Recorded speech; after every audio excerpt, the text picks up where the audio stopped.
NFL Draft right around the corner, and joining us here to talk about all the quarterbacks is Mark Sanchez. Mark, thank you for joining us. You were at Caleb's Pro Day yesterday, and to me, all Pro Days kind of look exactly the same, but I'm sure you know more than I do. Did anything jump out to you about Caleb's Pro Day?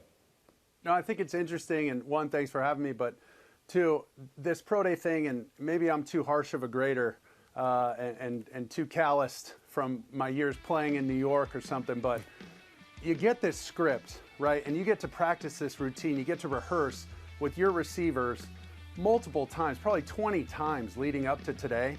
The mental lift here is quite light, right? There's no defenses, there's no disguising, there's no press coverage, there's no audibles. I mean, you're basically just walking through some plays. It's routes versus air. So I'm not expecting many footballs to be on the ground. Call me crazy, but it should be pretty seamless, right? Mm-hmm. And I thought Caleb analyzed his pro day perfectly. He came on Colin's show immediately after and just said, hey, I missed a couple deep balls. That was my only takeaway. Everything from, 25 yards and under, the deep end routes, the corner routes, the deep outs, all that kind of stuff. I mean, it was laser sharp, catchable football. The ball was spinning. It looked effortless. Exactly what I'd want to see. A couple deep balls got away from him, got a little squirrely, missed a couple up the right sideline to Brendan Rice. And on air, is that alarming? Maybe not alarming. It's one practice. Now, you also have to understand, I kind of grade these things on a pass or fail. You're not going to jump up 10 spots in the draft because of a pro day. It just basically affirms what I've already seen on tape. And this guy already has so much electrifying tape that you're not really picking him to throw routes on air versus no defense. I mean, that's ridiculous to think that. So bottom line is pass or fail, an absolute pass. Well, Mark, Caleb absolutely is the star of this draft. I think he's been the most hyped quarterback since probably Andrew Luck. So has it been too much hype, or is it warranted? I feel like every year this is kind of the new routine we all go through, this dance we kind of go back and forth. But at the start of the year, there's one clear-cut guy, and he's in a different stratosphere than anybody else. And nobody's going to catch this guy. It's him and the rest of the field. And then by the end of the season, we got 6 quarterbacks potentially going in the first round. And now you're trying to find reasons why Caleb is no longer the top guy and why all these other guys are just skyrocketing up everybody's draft board and everybody's mock draft board. So I think bottom line is, yes, was he potentially overhyped? Absolutely. Now the expectation is through the roof. One bad throw at Pro Day, one bad game against Utah or whatever, and now it's, oh man, maybe he's not the guy. No, I still think he's the clear-cut most talented. His whole body of work shows his ability to adapt to different situations. I think one of the best things about him is his ability to extend plays. I mean, he's so electric outside of the pocket. I've broken down plays for Colin Cowherd on his show, and you see the kind of playmaking ability. And if you can just harness that, eliminate some of the silly throws, some of the plays where he's trying a little too hard, where he's trying to make, chicken salad or chicken soup out of chicken crap. If we can eliminate those, buddy, we are off and moving, and he's going to learn it fast. And if he's in Chicago, he's going to have some weapons. So I think beyond a doubt, he's got everything you want. So Caleb obviously won the Heisman 2 years ago. The guy who won the Heisman this year, Jayden Daniels, Wilds has fallen in love with because he thinks that's who the Patriots are going to draft at 3. It is very difficult to watch LSU this past year and not be wowed by a lot of it. But there are also a lot of moments where you watch Jayden and you're like, I know he's okay because I know how the game ended, but I don't know how he's okay because it looked like he just got power bombed at midfield. How much is Jayden's style and also his pretty slight frame a concern to you? Because the only real concern I have is his durability, but that might be the most important thing for any quarterback in the NFL. Well, 100%, and I think as you look at all these potential top 6 guys, there's a formula to win with each of the 6. Now, are all of them going to be gold jacket guys? Of course not.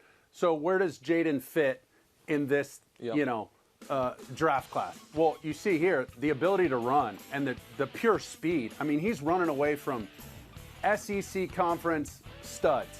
And when you turn on the Jets like that and you show me you can run like that, that's going to put fear in the defense every time you play on Sunday. Now, what comes with that, ask any quarterback that runs, I mean, you're going to get hit. So how can you teach this kid to get down and not take that hit?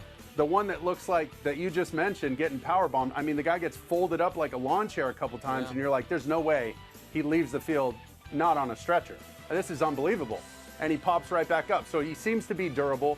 I think the most interesting thing about him is at Arizona State, I saw a really good athlete playing quarterback. Right now at LSU, I see a quarterback who happens to be a really good athlete. He processes a lot better. You can see him going through these progressions, full field progressions. And my only concern is some of these deep balls, like the guys running out the back door, just let's not make it an adventure there at the goal line. I want to see some of those balls going away in stride. The guy just runs right through the tunnel to the locker room and close out the game. You know, when I analyze a quarterback, I want to watch a dirty pocket. I want to see him on third down, fourth down. I want to see him in these crucial situations. This guy's got some impressive stuff. I would like to see that deep ball a little deeper on some of those. He's got a lot of jump balls in there that I'd like to see him, throw out the back door, drop it in the bucket, let his guy go. But listen, once again, there's a formula to win with him. But 6'4", 210-ish. Mm-hmm. Yeah. I need you to, then what's he? That's combine 210. Right. So he's probably walking around at 200. Right. Yeah, maybe. And then you start a season and now you're 190.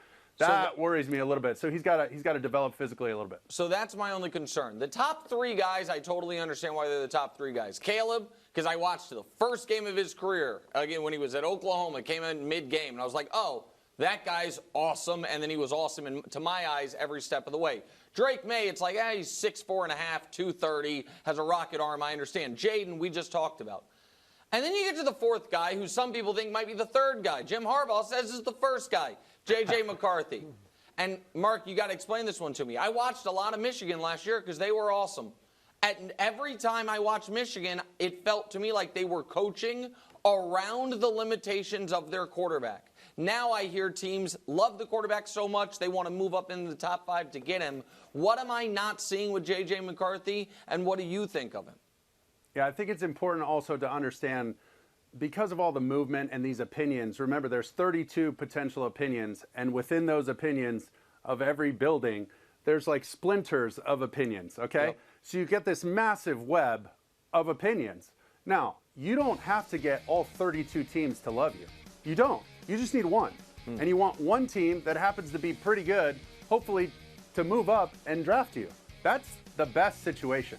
If you're writing your script and you're writing this as your kid is J.J. McCarthy, you would want him to go to the best team possible. Well, that's not the way the NFL draft works. The worst team gets the best pick. So he might have the benefit of all these other guys going 1, 2, and 3, and somebody who's a good ball club, potentially Minnesota, potentially one of these teams that was right on the brink of the playoffs, 9-8 type team, which you guys know, 9-8 to 12-5. I mean, we're talking a margin of this. It's a special teams play. It's a fumble. It's an interception. It's a kick return, and your whole season changes.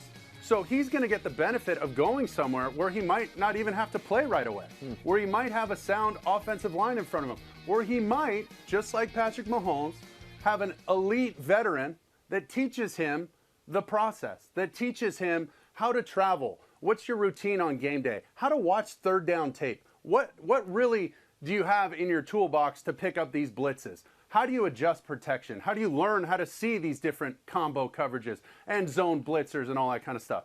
Well, he might benefit from that. So in the long run, he might be better positioned based on where he lands. And that's just the way it goes. Well, Mark, you mentioned Mahomes sitting behind Alex Smith, and you called several or a handful of Bears games this year, this past season. So you saw Justin Fields. Do you think it's best for him to go to Pittsburgh and kind of sit under Russell Wilson and learn? Or do you think, what chance do you give him to maybe take that starting job, if not at the beginning of the year, then some point during the season? Listen, I think there's plenty on tape to prove that Justin Fields, there's a formula to win with Justin Fields.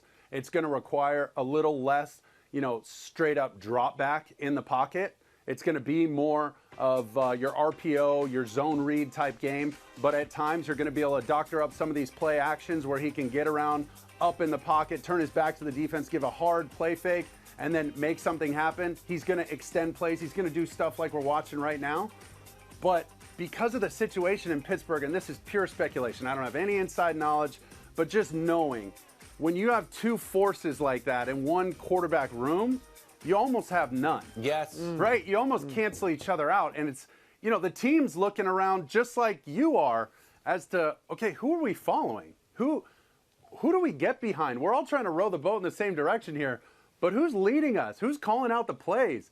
And it makes it difficult with big, you know, ego's probably the wrong word, but, you know, big superstars in a room, big names. You know, they come with, guys talk about all these guys come with baggage. They got off-the-field issues. Well, it's not a negative off-the-field issue, but they come with a lot of quote-unquote baggage because they're superstars and nobody wants to play backup vocals, right? And there can only be one, right? There can only be one quarterback. It's different. Receivers get to eat at the same time. Tight ends, running back. It's a different position altogether. And in my experience and my personal belief is you got to, everything in that organization has to be seen through the eyes of your starting quarterback.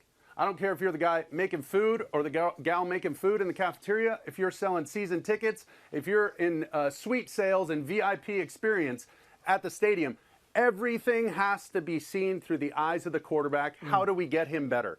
How do we, in some way, script for success? How do we just add little notches on this guy's belt, let him climb every rung up the ladder, establish a leadership role, and get everybody in on it? That's what you have to do. That's what the good ones do. That's how you develop a quarterback. So when you have multiple guys in one room like that, it's a little cause for concern, if you ask me. It's something we deal with on the show often until you guys realize it. Well, that would be ego. That's ego. You're right about Thank that. you, Mark. Have a great day. We appreciate it. It was excellent. Yeah.